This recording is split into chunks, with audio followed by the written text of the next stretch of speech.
have a dream this afternoon that my four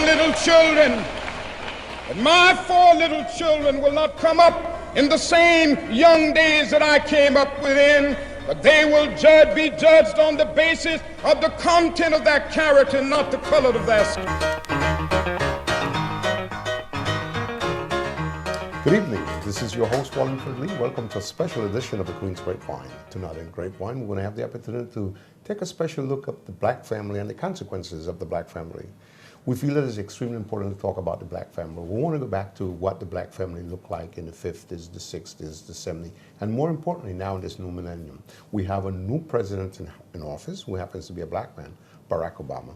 We want to talk about the changes, the positive things of the black family, and more importantly, the way how America in general view the black family. We feel very privileged to have tonight on the Grapevine our special guest, who I think is a person who can really talk about these things and how the black family is viewed. I'm talking about Miss Mary Phillips, who happens to be the assistant professor at African Studies right here in the Bronx, New York at Lehman College. Welcome to our program. Welcome. Tell me, what do you think is the view of America of the black family today? Yeah, well, when we talk about the black family, for one thing, we have a black president in office, right, and a black family in the White House. And I think, that has worked to shatter some of these stereotypes that we have of the black family. But many of those stereotypes, despite President Obama in office and his family, these stereotypes still linger with us, right? One of those things is the idea that there is an absent black father in the family, the stereotypes rooted from slavery that's still with us as it relates to, for example, when we talk about welfare or when we talk about the matriarchal thesis or what have you, these kind of ideas still linger. And so when we talk about America's perception, I think very much that is filtered through these racial stereotypes.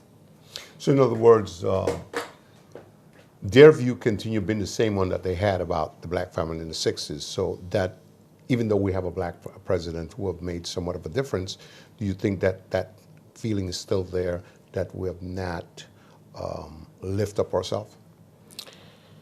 Yes. When you talk about a certain community, particularly white America, right, I think there are some ideas around that, these stereotypes, right? When you see a black man, oftentimes when we look at television, when we look at media, he's criminalized, right? He's branded, if you will. And so very much these images still live with us.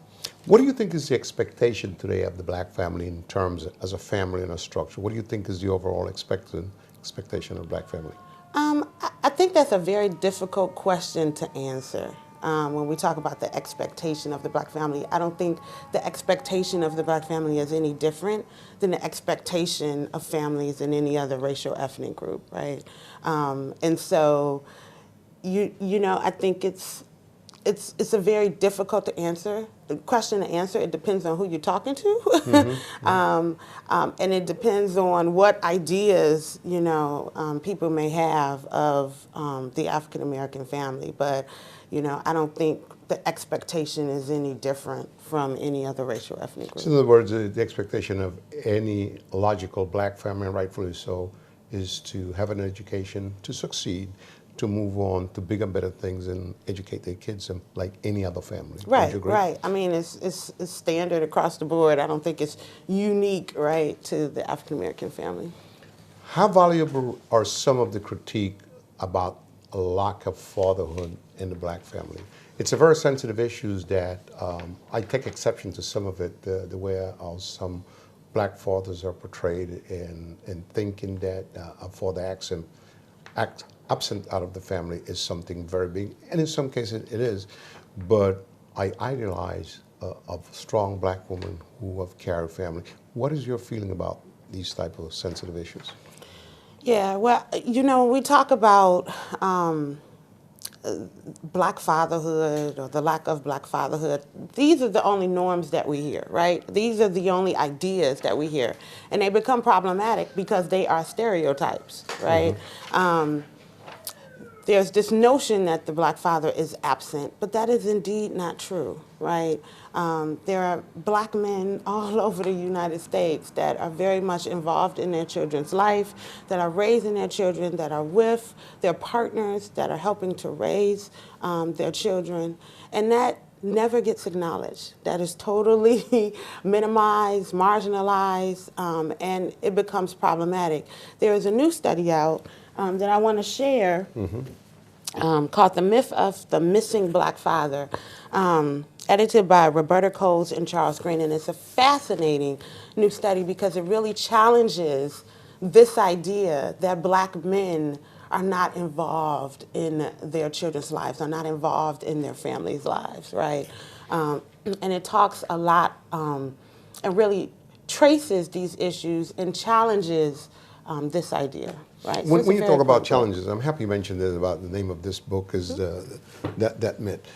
How does it challenge it? Because America seemed bent in and presenting a certain amount of census tracking showing the amount of black fathers in prison and missing and the effect that it has on young children. So how does it challenge that? Well, it challenges by looking at a variety of, really conducting studies in a variety of different areas, right? When we talk about black men that are locked in a incarceration system and still trying to raise their children despite the fact that they're bounded, right? It looks at black men that are actually married, right? And that are raising their children. It looks at black men that are in a relationship with their partner, but they're not necessarily married, but they're still just as involved in their family, right? And in raising their children. And, they are with their spouse or their partner, and they're actually cohabitating, but they may not be married, right? But they're still raising their children. They're involved. They're heavily involved in their children's lives. And so this book looks at a variety of different cases. It looks at a variety of different studies to really debunk this idea that black men are not involved in their children's lives. How important is fatherhood in the planning of the black family, in your estimation? Yeah, I think fatherhood is extremely important, right? It's extremely important to have, both parents are there for a reason, right? Both parents offer insight, the idea where it takes a village to raise a child, right? Is very much still with us. It takes both parents. It's a lot of work being a mother or being a father and raising children, right? Particularly in today's climate. And so it's critical to have both partners being involved in raising of the children. Absolutely. How difficult it is to be a black person in America? Let's go back. Let's talk in terms of the 60s. Let's talk in terms of the 80s and the progression and advancement that a black person has had. How difficult it is in America to be a black person? Well, I think today it's very difficult to be black in America because of institutional racism, because of issues of inequality. We live in a moment where we just had the literal lynching of Trayvon Martin, right? And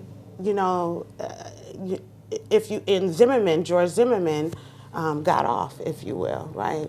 He was acquitted of that charge. That is the same thing as Emmett Till, right? We could take that further, Scottsboro boys, right? We can keep tracing this complete, utter violence, right, on black bodies.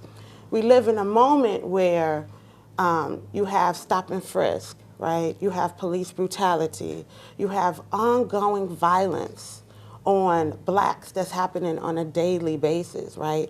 We're living in a very critical moment, almost in a state of emergency, where people need to be very aware, right? It is wonderful that we have a black president in office, but there has been a backlash, right, with us having a black president in office. And with that, right, part of that backlash, I will argue, it's some of this violence on the black community. White supremacy, white privilege is very much still ruling America, right? And oppression. And so, again, there's still a racial hierarchy, right, that America functions on. And so, I've had conversations with my nephew about, you know, how to talk to the police, how to interact with the police. I mean, it's a very real situation here in America. So you don't think that there has been somewhat of a better situation or a better progressive? You mentioned Emmett Till, which is one of the biggest crime that I can think of, a terrible one. You don't think that we have advanced beyond that somewhat?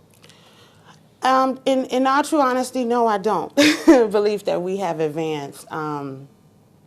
Because we're still in the state of emergency. When Emmett Till happened, right, in the 1950s. 1955 to be exact. Right, and we're in this moment today, and Emmett Till is still occurring. Jonathan Ferrell is still occurring, right? Renisha McBride, these issues are still occurring. Oscar Grant, right? I mean, there was a wonderful movie that was just made called Fruitville Station that really, you know, works to humanize Oscar Grant, right? Because of the way in which black men are criminalized. These issues are constantly happening, right? Very similar, right, to you know, when we're talking about the civil rights movement, when we're talking about, you know, periods before that.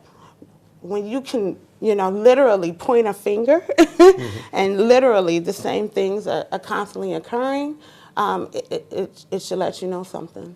So in your mind, there has not been a great deal of progression. Things continue the way they were because a lot of things continue to happen. Right, and you mentioned right. the Trevor Martin situation. Right, no, you know, we've had a lot of gains on paper. That's it, right? When things have to be, you know, followed up, things have to be pushed, right? Just because it's written on paper does not mean that laws will actually be followed, right? And so, you know, we have to realize that. What do you say to those who say that most of our prisons are full of black men because of various crimes that they committed and stuff like that, and that will encompass the feeling of some people in America who feel that you know, a lot of crimes are committed by people of color? What is your answer to something like that? My answer to something like that is I think that black men are targeted. I think that black men are targeted here in America, right? They are criminalized in a particular kind of way, right? When we talk about the prison industrial complex, we're talking about an economy, a business that's making money off of, you know, tracking black men, right? Most of these black men are in prison for nonviolent criminal offenses, drug criminal offenses, right? And literally warehoused into prison, right? And then you get a situation where if you are able to get out of prison, so we have these, you know, these drug laws that are unfair. We have these mandatory minimum laws, right? And President Obama has been pushing forth a lot of initiatives actually to free a lot of black men in particular that are in prison for these, you know, long sentences because of, you know, some kind of nonviolent drug crime. And so that is a huge thing that we need to acknowledge that our president is taking an initiative on. Right, but when these young black men get out of prison, most of them they're getting incarcerated between 18 and 24, the prime, when they're at the prime of their lives. Right, when they come out of prison, it is literally a cycle. Right, you can't get a job in many cases. Right, you have to check the box. Right, saying that you have a criminal record. Right, and so there's an endless cycle. You can't vote. You can't be a citizen. You're still a second-class citizen. There is an endless cycle, right? And so it's designed in a certain way. So what often happens? You go back to what you've done before, right? And so the cycle never ends, right? So in other words, the way you present it, obviously, is that the prison system is a business. Yes. So it is a cycle. So you're talking about a person goes into prison because of a crime that they committed.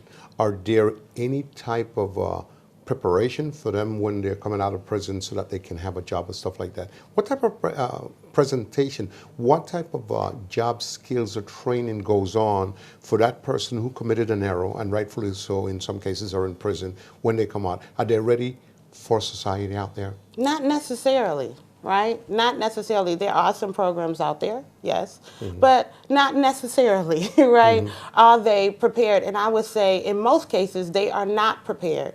These young black men have been in prison for, older by that time, but have been in prison for some time, right? And things have changed by the time they come out, right? Most of the job training programs that were in prison have been taken away, right? When you talk about rehabilitation programs, those are the first to get cut, right? When we're talking about budget cuts, right? When we're talking about being able to get a degree in prison, those kinds of programs get cut first, right? Wow. And so you see these black men coming out of prison literally not prepared, right? Don't have the skills, right? And then there's a stigma attached, right? Once you come out of prison, there's a stigma attached to that. And so you have to, you're living with that stigma literally for the rest of your life, right? And always marked within a second-class status. And that becomes a major problem. And prison is big business, let's be honest. Everything is made in prison, right? Victoria's Secret, IBM, right? All of these Motorola, major companies, right, get a lot of their products made in prison. Why? Because it's cheap labor. It's a way, right, to reestablish slavery. On that note, we'll be right back in the Queen's Grapevine as we continue taking a second look at the black family, the progress of the black family, and sort of things that are holding back, such as racism and the institution that they live in some cases. We'll be right back in the Queen's Grapevine as we continue navigating about all these sensitive and very important issues affecting the black family today. We'll be right back.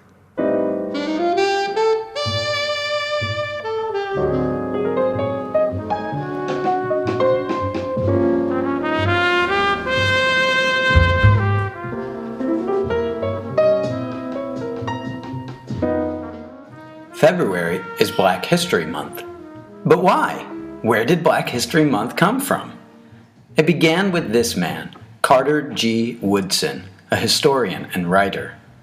Woodson noticed that his people were, quote, overlooked, ignored, and even suppressed by the writers of history textbooks and the teachers who use them, end quote.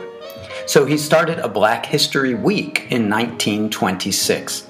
And people celebrated it enthusiastically. They started Black History Clubs, and teachers started recognizing the contributions of Black Americans in their classrooms.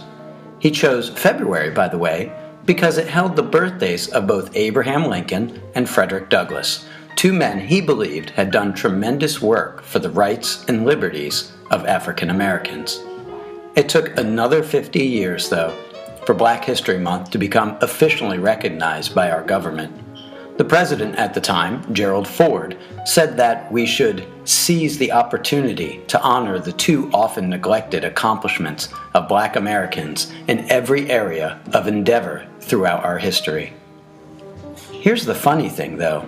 Carter G. Woodson hoped that someday people would no longer celebrate Black History Month. He saw the day when it would no longer be necessary, when finally we would see Black history in America for what it really is, an essential part of American history.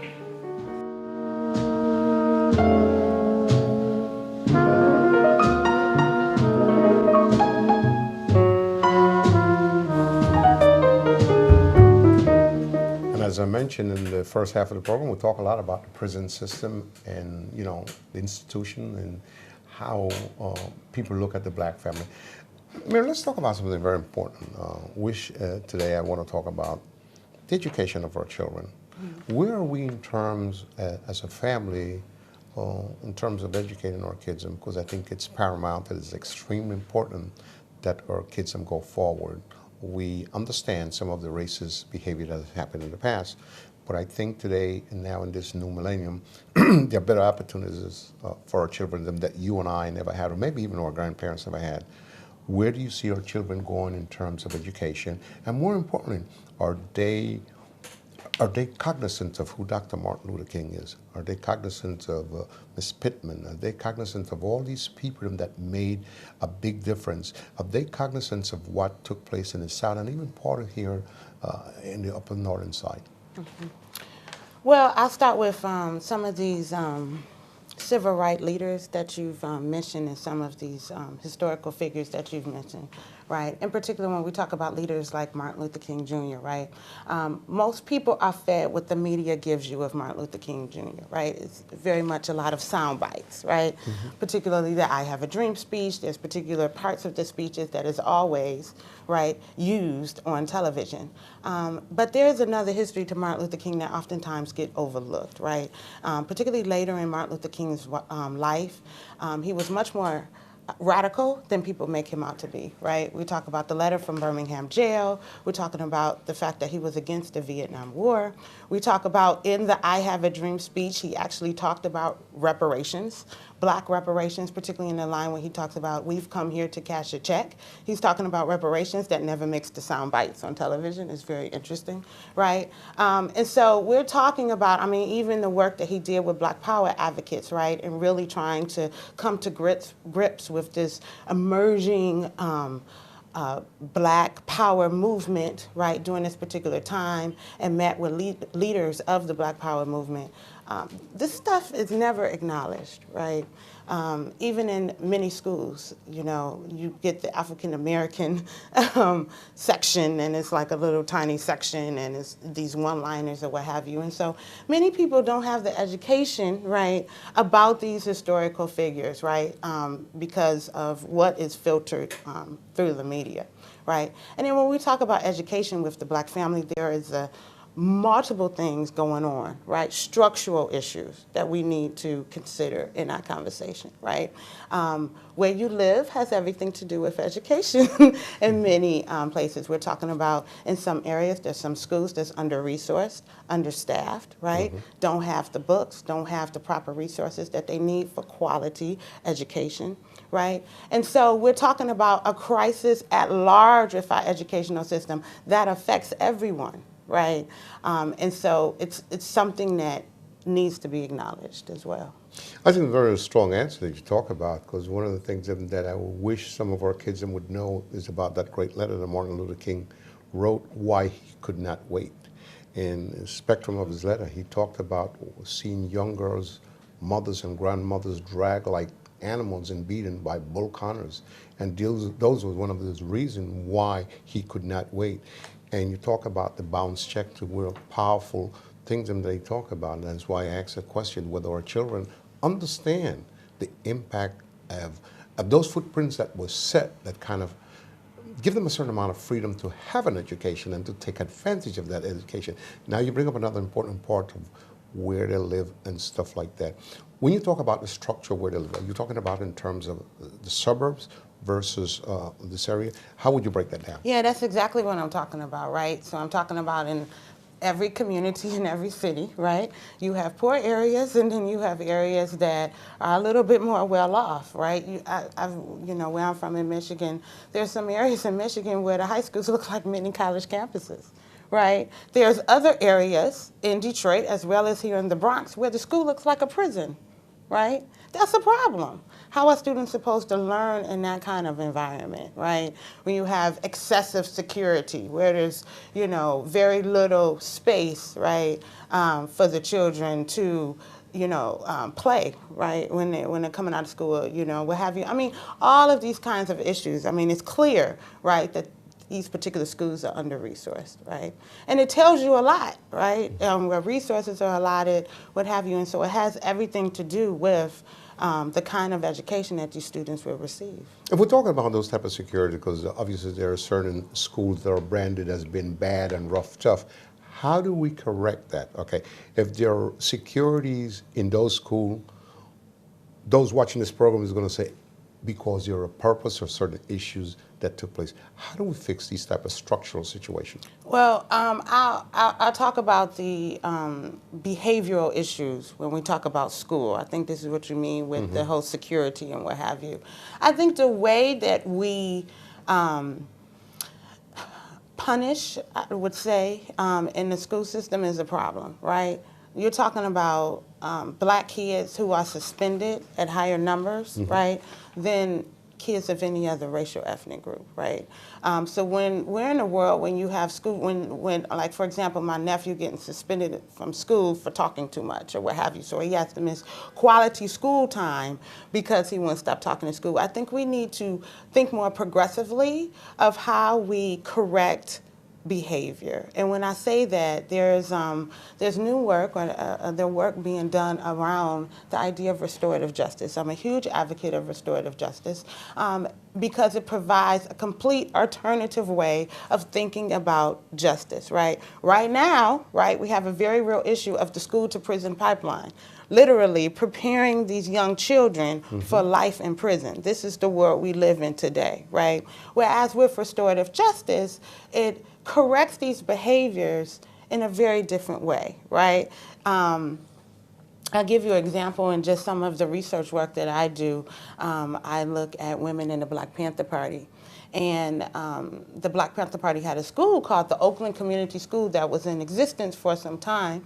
And the way that they corrected students' behavior was very progressive for their time. For example, there was a youth committee. So when a student didn't do their homework or, you know, they came late to class or what have you, they would have to go meet in front of a group of their own peers. Right? And they came up with a mutual agreement, right? A mutual understanding of how this situation should be taken care of, right? We're talking about a school that valued meditation, right? Wow. We're talking about a school that valued, you know, things like yoga. That was extremely important because, you know, many times it would calm the energy of many of the students, right? And it would teach them how to refocus their energies, right? We don't do that. It's interesting. Right? I like the point. I think that's a very interesting point that I never thought about. But I still think that a lot of things has to start from the home. A lot of behavior pattern in children start sometime from the home, and it has to start at a very young age, understanding your child and getting involved with your child from an early stage, and just instead of just putting the onus on the teachers. So, you know, it's a combination of Well, I think situations. it is. It has to come in multiple directions. I think, you know, everyone is on the hook, right? Everyone, you know, again, I reference again to it takes a village to raise a child. Yes, indeed. Right? We're in this society where it's all about me, I, right? Where it should be about the community, right? And looking out, you know, for everyone and all the children in the community. And so if we change our values as a society, we will get better results. Well, Mary, in behalf of the family of Grapevine, I want to take this opportunity to tell you thank you so much for being our guest and for imparting your ideas and your belief. We truly appreciate it. Thank you. It's a pleasure to be here. In terms of the Black family, I think that we have accomplished a lot. I think we have a ways to go. As Mary mentioned, there's a certain amount of institutionalized racism that still takes place. A lot of people don't want to hear it, but it's a fact of life right here in America. That's the way it is. But I think we came a long way, and I think right now the most important thing for all of us as a family is to educate our children. Educate our children and tell them about their past so they're aware of who they are and where they came from. And again, this is Wellen for Lee saying good night for the Queen's Grapevine, and thank you for watching. Hope to see you next week at the same place at the same time. Good night. I have a dream this afternoon that my four little children will not come up in the same young days that I came up within, but they will be judged on the basis of the content of their character, not the color of their skin.